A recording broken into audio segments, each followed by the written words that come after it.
Ես հույս եմ հայտնել, որ Հայաստանի ղեկավարությունը գիտակցում էր, որ Ադրբեջանը չի ստորագրելու, եւ սա դիվանագիտական խաղ էր հայկական կողմից, ոչ թե իրոք Հայաստանը պատրաստ էր ուղղակի Համաձայնել։ Այո։ Երևի մտածելով, որ չեն բանանի։ Այո, որպեսզի ոչ կոնստրուկտիվ երևա Ադրբեջանը, որովհետև այսօր մենք Տրամպի խնդիր ունենք, Տրամպը այդքան խորացած չի կոնֆլիկտների մեջ ով է մեղավոր, տեսնում եք նա այսպես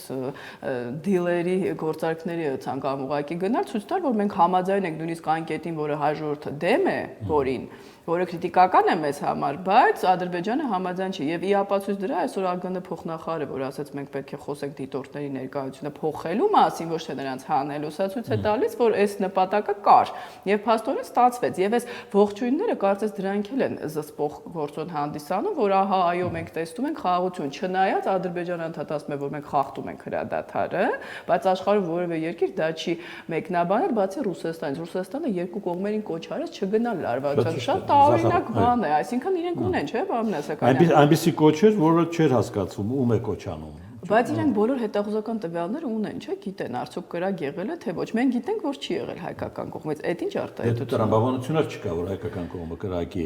այն պահին, երբ համաձայնություն է ձեռք բերվել։ Այսինքն այս երկուսը, նույնիսկ արդեն Թուրքիային դնենք մի կողմ, ասում են, որ կոնֆլիկտային վիճակ է, ի տարբերություն եվրոդիտորդների, որ ասում են որևէ կոնֆլիկտային վիճակ չկա։